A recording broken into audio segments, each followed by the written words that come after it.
Creo que hemos escuchado dos exposiciones excelentes y diferentes y convergentes, diría. Ahora le vamos a pedir a cada uno de los expositores que comente brevemente lo que dijo el otro, mientras ustedes vayan preparando las preguntas, que va a ser el paso siguiente. Después de que hablen Gabarossi y Fraga, invitaría a Eduardo Zimmerman a que haga unos comentarios y a la vez habla la ronda de preguntas. Bueno, muchas gracias. Ustedes van a pensar que nos pusimos de acuerdo con Rosendo, porque la verdad que los comentarios han sido, como decía Luis Alberto, bastante convergentes. Entonces, quiero aprovechar estos 10 minutos, creo que tengo, para marcar algunos puntos que ya Rosendo traía en su exposición. Primero, un punto menor, pero que lo dice Alperindongui maravillosamente en uno de sus textos. Una de las razones del endurecimiento de la posición de Estados Unidos en 1961 en relación a Cuba es porque toma poder una administración, la de Kennedy, de inexpertos, que no sabían qué hacer y que, como uno de sus proyectos centrales, declaran la guerra santa al castrismo. Eisenhower y Foster Dulles, como ustedes saben, no hacían las cosas así, no hacían las cosas con tanta propaganda. Tiraban abajo un gobierno, como habían hecho con Guatemala en el 54, pero no lo hacían de esa manera casi grotesca, como hace Kennedy con Playa Girón, Bahía de los Cochinos y demás en relación al Castro. Bueno, es importante tener en cuenta eso porque de alguna manera ese factor externo inexperto va a seguir condicionando mucho, no tanto a Frondizi, que lo liga, lo tiene que padecer un par de años, pero sí a Ilía, que tiene que ver con ese grupo de gente que incluso va a seguir manejando la política exterior norteamericana, incluso después del asesinato de Kennedy, bajo el gobierno de Johnson. Un primer punto. Un segundo punto, una palabra muy linda que utilizó Rosendo, herramientas en relación a Perón. Perón tenía una máquina de herramientas, va desarrollando una máquina de herramientas a partir del 55. Ahora, ¿las maneja del todo? Bueno, no del todo, ¿no? Esa máquina de herramientas tiene elementos que son relativamente indisciplinados, imprevisibles, heterogéneos. Uno de ellos es el sindicalismo, al cual Perón derrota en Mendoza en febrero del 66, y ese es un dato importantísimo, porque Bandor presenta a su candidato, Serú García, a gobernador, principio del 66, porque en Mendoza el periodo de gobernador era de 3 años, presenta al candidato de gobernador Serú García y es derrotado por el que trae uno que había inventado. En realidad Serú García era mucho más popular que el candidato Perón, que era Corbalán Nanclares, y sin embargo Corbalán Nanclares le gana a Serú García, pero pierde. Lo importante es que Corbalán García le gana a Serú García, pero pierde frente a ¿quién? ¿Al radicalismo? No. Le gana el candidato conservador, el Partido Demócrata, que gana la elección de gobernador que ya había ganado en la elección anterior. Entonces, fíjense ustedes que tomo este dato para reivindicar un poco la figura de Ilía. Porque efectivamente una imagen que hay de alguna manera es Frondizi, hombre de Estado, Ilía, un buen hombre. No, eso es una imagen equivocada. Ilía era un gran estadista. Ilía era un gran estadista. Yo diría que incluso, no cuestiones de sinceridad o manejo, porque efectivamente la política es necesariamente sucia. Hay un componente, lo decía Monzó de una manera elegante hace unas semanas, pero hay un componente en la política necesariamente sucio, ¿no es cierto? Entonces, quiero marcar esto, porque Frondizi lo hacía mal eso. Lo hacía mal eso. Yo quiero de alguna manera rebajar un poco la estatura de Frondizi y subir la estatura de Ilía en particular. De Ilía en particular. Porque fíjense, primero, él conduce el proceso de las elecciones de medio término 65. En el 65 pierde con la Unión Popular. Efectivamente, la Unión Popular saca en la sumatoria de Nacional, creo que saca 500.000 votos más que el radicalismo del pueblo.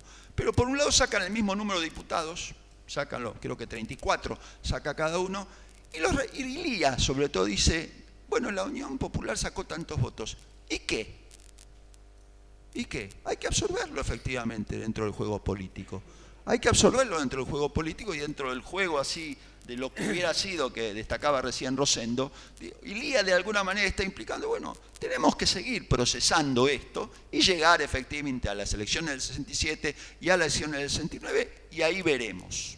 Y me parece que este es un dato que hay que marcarlo, porque así como se perdió una oportunidad en el 62, se pierde una oportunidad, yo diría, más trágica en el 66, porque ahí va a aparecer, en ese periodo, a partir del 66, no va a aparecer, sino se va a intensificar mucho más un elemento de esas herramientas que Perón controlaba y no controlaba, que era, por supuesto, los que se llamaban a sí mismos los peronistas revolucionarios. Que en ese sentido también, ojo, ¿no? Un poquito bajar los decibeles de algunos términos que son manejados incluso ahora. La resistencia peronista. ¿Qué fue la resistencia peronista? Yo he investigado bastante, diariamente, el periodo que va del 58 en adelante, del 57 en adelante, del 56 en adelante, yo diría, en cuanto a qué pasó. Y tratar de efectivamente ver los incidentes que se le pueden atribuir a la llamada resistencia peronista. Hay 2 o 3 incidentes. Ninguno es demasiado grave. El más grave, ¿cuál es? Un prosecretario de la UOM con una señorita va a tratar de poner una bomba en un bar de la calle Lavalle, creo, ahí del centro. Como se dan cuenta que le va a explotar la bomba, la dejan, se van, explota la bomba, mueren 2 personas y el señor Moya creo que se llamaba, después lo pescan y demás. ¿Cuántos incidentes más hay que podamos decir efectivamente había una resistencia peronista masiva? Bueno, yo creo que es un dato un poquito exagerado. Y el otro dato que es no exagerado, sino tremendo, el pequeño impacto que tienen los que van a la guerrilla rural. ¿No es cierto? Porque los que van a la guerrilla rural son más bien un fenómeno patético. Son tan patéticos que tanto los peronistas como los turuncos, como los guevaristas, los del ejército guerrillero del pueblo, a los únicos que matan son a ellos mismos. ¿No es cierto? Incluso en el caso del ejército guerrillero del pueblo, antes de entrar en acción, las 2 víctimas son 2 tipos que fusilan ellos mismos porque supuestamente estaban queriendo irse de la guerrilla. Entonces, un poco hay que verlo con toda su dimensión a este fenómeno que después sí, a partir de que aparece un grupo ya mucho más motivado, mucho más duro ideológicamente, que por supuesto son los que van a ser los montoneros, que tienen un periodo de preparación, 68-70, empieza a ser un fenómeno ahí sí masivo y de impacto sobre la política y la sociedad argentina tremendos. Pero antes de ese momento, los que realmente agigantan mucho son los militares.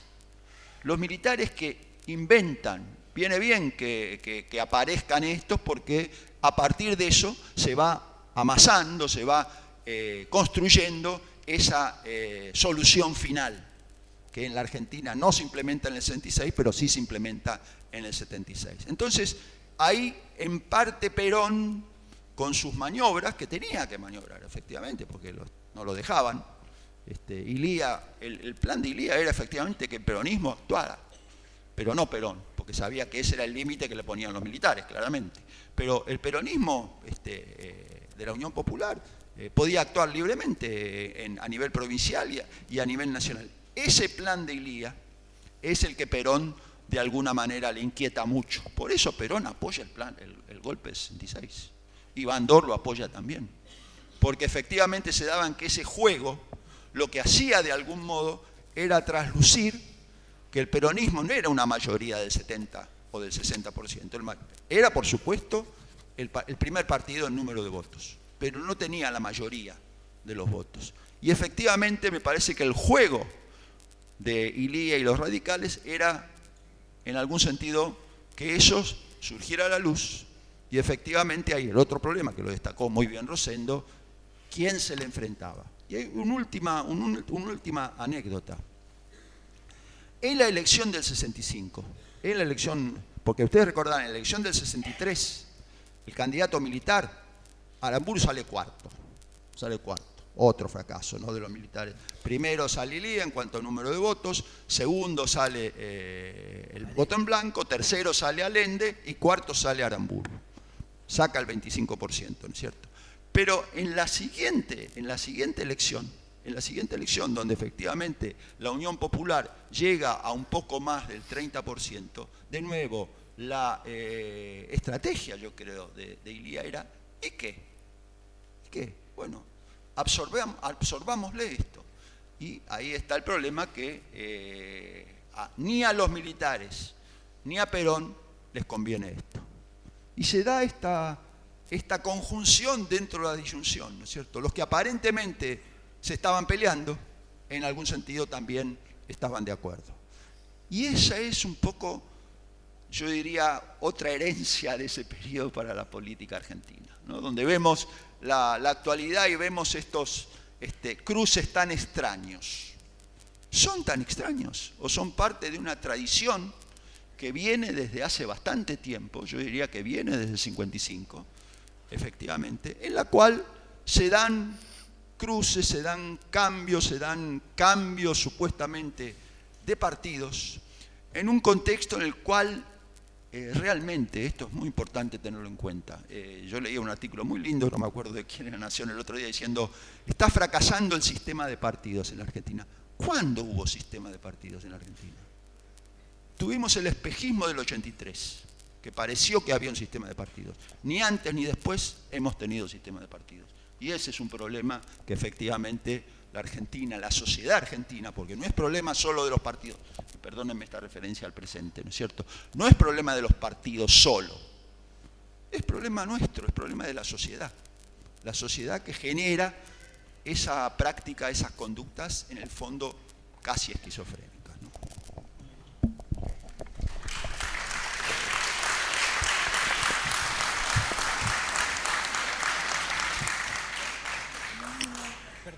No se olviden de las preguntas, por favor. Bueno, yo voy a reforzar un punto y vean dos cuestiones que me parecen interesantes que no mencioné en el punto. Primero, refuerzo lo que dijo Cavarossi sobre, esa administración Kennedy inexperta. Sí, si uno analiza, por ejemplo, es decir, eso jugó un papel muy importante en todo el proceso. La reunión inicialmente clandestina de Frondizi con el Che Guevara jugó un papel muy importante en un debilitamiento y credibilidad del gobierno de Frondizi ante sectores militares, porque había sido clandestina. Lo hizo clandestino porque quizás no lo podía hacer pública, pero vengo al punto. La conferencia de Punta del Este, que se produce a comienzo del año 62, antes de la caída, donde Frondizi, que había designado como canciller a Miguel Ángel Carca, ¿no?, una vieja figura del conservadorismo, juega la posición de no excluir a Cuba del sistema interamericano. Y esto, para los sectores duros de la administración Kennedy, era ser casi procomunista. Como esta reunión de Frondizi con el Che Guevara hacía que la administración Kennedy lo viera como él. Y cuando viene el golpe, está muy claro esa cuestión. Yo creo que el embajador norteamericano juega genuinamente a favor de salvar a Frondizi, pero la CIA, los agregados militares juegan exactamente en la cuestión concreta. Y esto también hacía que en Estados Unidos los episodios de embrionaria guerrilla rural fueran magnificados y asimilados a un precastrismo, ¿no es cierto? Entonces todo esto juega. Y en el gobierno de Ilia está el tema de la intervención estadounidense o interamericana en Santo Domingo, que jugó un papel bastante importante, ¿no es cierto?, en este sentido, con un canciller que era Zabal Ortiz, proclive a acompañar la fuerza militar liderada, ¿no es cierto?, por Estados Unidos, y un Ilia que en algún momento mantiene duda, pero después dice, no, apoyamos, no sé, está claro. Esto también debilitó a Ilia, ¿no es cierto?, en cuanto al gobierno estadounidense, ¿no es cierto?, en su apoyo. Esto creo que juega un papel importante en toda esta etapa. Segundo, Perón y la herramienta electoral. Yo creo que así como en el 62 Perón juega la proscripción, pues en el 63 no es tan claro que haya jugado la proscripción. Dos cosas. Primero arma dos fórmulas, lo cual dividir el voto peronista ya era reducir el temor. Una es Mater a sueldo y otra es Solano Lima, Silvestre Beñis. Es decir, las dos fórmulas eran fórmulas moderadas, ¿no es cierto? Porque Mater era un político ya en esa época reconocido como un peronista moderado. Sueldo venía de la Democracia Cristiana, un partido no peronista, antiperonista más bien, y el ala más, hoy diríamos progresista, de izquierda, pero una fórmula moderada. Y bueno, Solano Lima, conservador popular, Silvestre Beñis, frondicista, porque el frondicismo jugaba ahí. Arma dos fórmulas y las dos moderadas. Quizás, porque él, bueno, si él recibe la información que los militares que estaban detrás del gobierno de Guido querían un peronismo moderado para que participara. Lo que pasa es que sobre el final eso se cambia, me parece que juega. Y el último punto, que tiene que ver en parte con lo político y lo cultural, es el papel que juega en este periodo una revista que es el semanario Primera Plana, que dirige Jacobo Timerman, ¿no es cierto? Es decir, que yo digo, es cultural, ¿no es cierto?, y es político, que para entender un poco la época, revisar y hojear ese semanario, ¿no es cierto?, es realmente, ¿no es cierto?, interesante, y es un semanario que en alguna medida acompaña al Grupo Militar Azul, acompaña el proceso de la democratización del 63, del 65, pero que a partir del 65 empieza a jugar una crítica que tuvo bastante que ver con esta imagen que decía Cavarossi del Ilía buena persona, pero no estadista. En gran parte, esa revista que tuvo mucha influencia en la política de ese momento y muestra también cómo, ¿no es cierto?, el sector dirigente de la Argentina, ¿no es cierto?, que no eran de derecha, habían asumido ese escepticismo respecto a que la democracia pudiera resolver los problemas del desarrollo, los problemas de la economía, etcétera, etcétera.